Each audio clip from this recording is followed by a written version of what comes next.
Good evening and welcome back to my channel শিল্পী @সৌরভ। আজকের ব্লগটা একটু পুরনো, কয়েকদিন আগেকার ব্লগ, কিন্তু ব্লগটা তোমাদের সঙ্গে না শেয়ার করে আর পারলাম না, কিছু কারণবশত ব্লগটা আনা হয়নি। তো যাই হোক, ব্লগটা কী নিয়ে তোমাদেরকে একটু বলে দিই।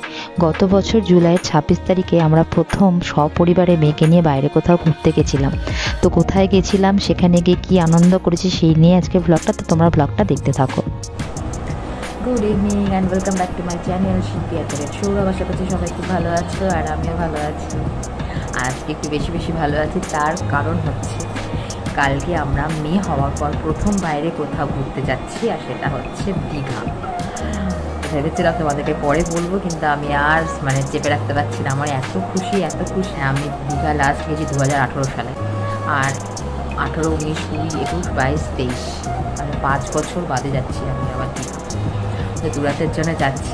মোটামুটি ব্যাগ প্যাকিং সব রেডি। তার মধ্যে মেয়েটার একটু ঠান্ডা লেগেছে, আর আমারও খুব ঠান্ডা লেগেছে। আমার রাত্রেবেলা 99.1 টেম্পারেচার ছিল, তার সঙ্গে কাশি হচ্ছে। আমি প্যারাসিটামল খেলাম, দেখা যাক কী হয়। আর মেন হচ্ছে আমাদের কাছে টাইম নিয়ে যে আমি ডাক্তারের কাছে যাবো। আমাদের কালকে সকালেই ট্রেন, ব্যান্ডেল থেকে পাহাড়িয়া এক্সপ্রেসে আমরা যাচ্ছি 6:30টায় টাইম। এবার যদি লেট করে সেটা আলাদা ব্যাপার, কিন্তু একদম টাইম নিয়ে যে আমি ডাক্তারের কাছে যাব, আমার ডাক্তার দেখিয়ে আসবো।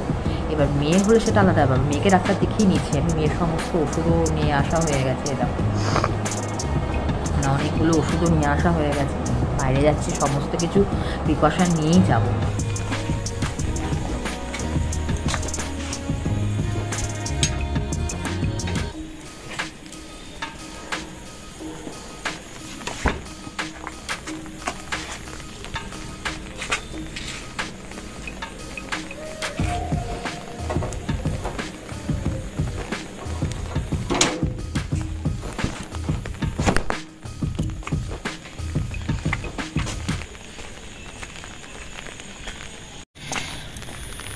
এখন টিপ টিপ টিপ টিপ করে বৃষ্টি পড়ছে। আমি যাচ্ছি এখন আইব্রোটা করতে।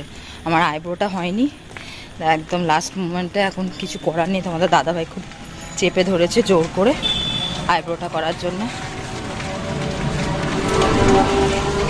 তাই ভেবেছিলাম করবো না, কোনোরকমভাবে অ্যাডজাস্ট হয়ে যাবে, কিন্তু করতে হবে। তো চলো যাই। দেখো, ভুরু তুলে চলে এলাম এইমাত্র। ভালোই ঠান্ডা লেগে গেছে, গলাতে এখনো কাশি হচ্ছে। আর তোমাদের দাদা ভাই বেরোলো, আর এই দেখো এসেছে, দেখো এই যে দুই রত্ন বসে আছে, আমাদের কাম্মার কোলে বসে আছে।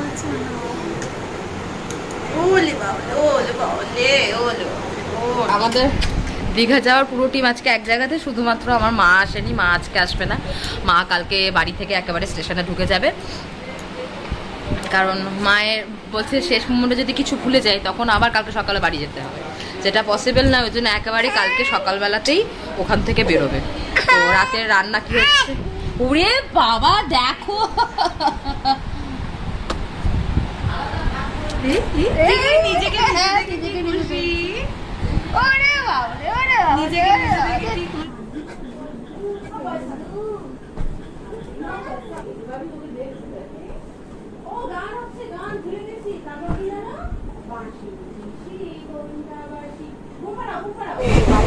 Good morning and welcome back to my channel শিল্পী @সৌরভ। আশা করছি সবাই খুব ভালো আছো। আর আমরা দেখো বেরিয়ে পড়েছি, তোমাদেরকে বললাম আজকে সকালবেলায় 6:30টার সময় ট্রেন ছেড়েছে ব্যান্ডেল থেকে। তো এখন আমাদের ট্রেন হাওড়া ঢুকছে, আর যাচ্ছি কে তোমাদেরকে দেখাচ্ছি। ব্রেকফাস্ট করবো এবার, আর দেখাই, দাঁড়াও কে কে এসছে তোমাদেরকে দেখাই। একটু ব্যাক ক্যামেরা করো আমার জন্য। কালকে রাতে আর ব্লগটা কন্টিনিউ করতে পারিনি, আমার রাত থেকে প্রচণ্ড জ্বর। যাই হোক, মেয়ের শরীরটা ভালো হয়েছে, এটাতেই আমি খুব খুশি। আমার রাত থেকে ভালোই জ্বর এসছে, এখনও জ্বর নিয়েই আমি স্টেশনে এসেছি। তো ওই জন্য স্টেশনে আর ভিডিওটাকে কন্টিনিউ করতে পারিনি। এই যে মেয়ে এখানে, মা তাকান,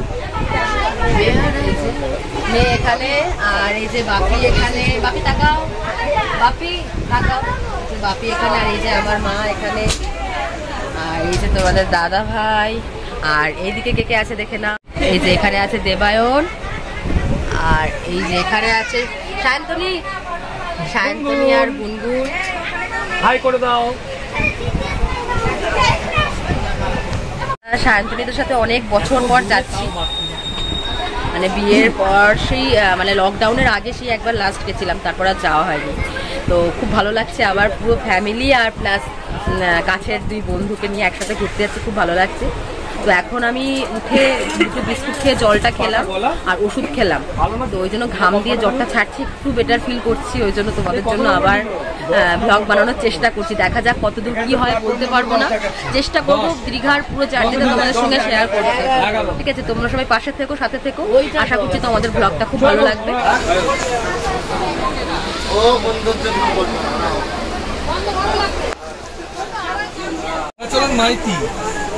আমি ভাবছি ব্যান্ডেলে সালা উঠলাম, এখানে পড়লো, এখন এদিকে কেন? তাহলে ও ট্রেনটা তো ঘুরে গেছে এবার। হ্যাঁ, এদিকে হাওড়া ভেঙে চলে যাবে। হ্যাঁ দেখ না, আর একজন ভাববে, দেখ যে ব্যান্ডেল থেকে উঠেছে জানলা ভেবে, সে উল্টো দিকে হয়ে যাবে। কেমন লাগছে? আর কেমন লাগছে? ভালো লাগছে, শুধু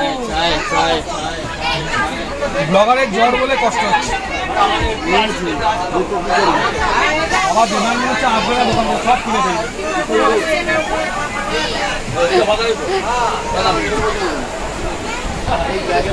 ওমা ভালো লাগছে।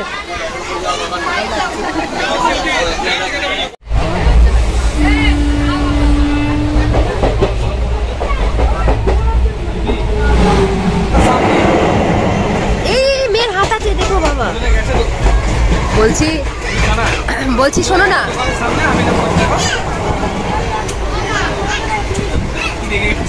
বলছি শোনো না, বলছি কলা নেওয়া হয়নি। কলা কিনে বাঁদরকে খেতে দিলাম মাগো। কি হবে? কলা নেওয়া হয়নি।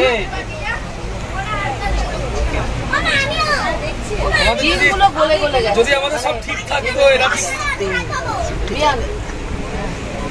কালকে বলবো। সায়ন্তনী জেলে বন্দি, এটা দিয়ে তোলা জেলে। আমরা দেখা করতে দেখি। হ্যাঁ, জেলে দেখা করতে। ব্রেকফাস্টে কি কি আছে গো আজকে? এই ব্রেকফাস্টে কি কি আছে? ব্রেকফাস্টে জেলি দিয়ে, জেলি মাখিয়ে পাউরুটি, হ্যাঁ, আর বাপুজি কেক, হ্যাঁ, পাইনাপেল জেলি দিয়ে। কলাটা ভুলে গেছি। যা। আর হচ্ছে আমাদের ছিল পরিচিত বাপুজি কেক। আর মিষ্টি আছে নাকি? মিষ্টি নেই। মিষ্টি আছে, দাও। মা মিষ্টি নিয়ে এসেছে। বাহ, হাততালি। এই হাততালিটা আমি সায়ন্তন থেকে শিখেছি। তোমরা খাও না, আমি দেবাঞ্জনে বলছি তো।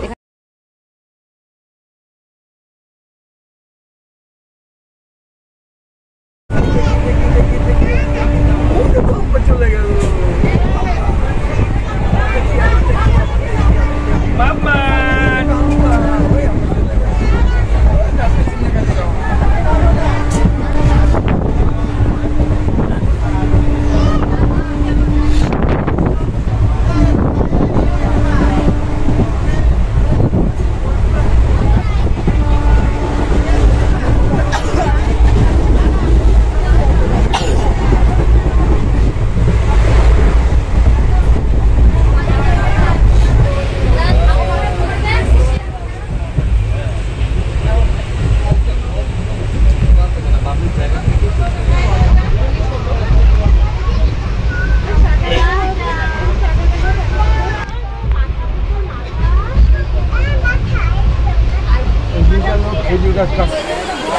আর 8 কিলোমিটার বাকি আছে, চলো আমি একটু 8 কিলোমিটার।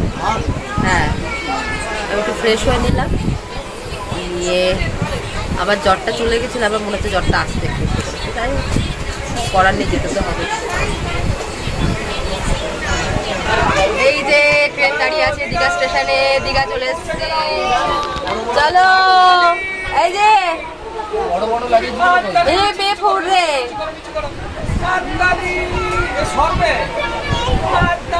পৌঁছে গেছি।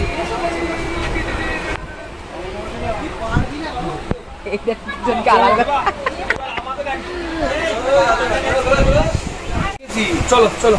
ও বাবা, ভিডিও করার জন্য নামছে না। এই থাক, চলো। ছুটিও পড়তে হবে না, ও থাক, চল। আমি ব্যাক করে না না, ট্রেন এখন পরিষ্কার হবে তো। চলো নেমে সাবধানে করো।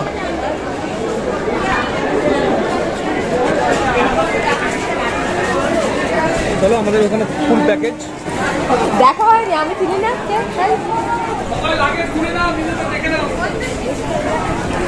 হ্যাঁ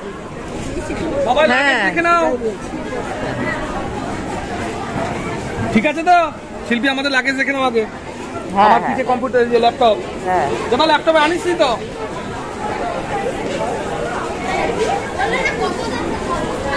কোথায় গেল? চলো ওইটা তোলো, পাহাড়ি ওটা তোলো, পাহাড়ি।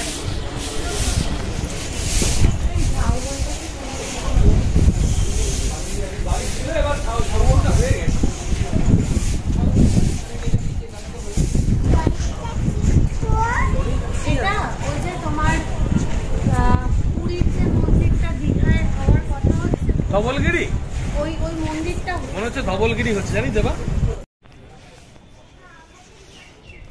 আমি দীঘা এসেছিলাম 2018-তে, তো তখন এটা কিছু ছিল না। এখন দেখলাম এবছর, মানে এবার এসে দেখছি যে এটা করেছে, বেশ ভালো দেখতে লাগছে।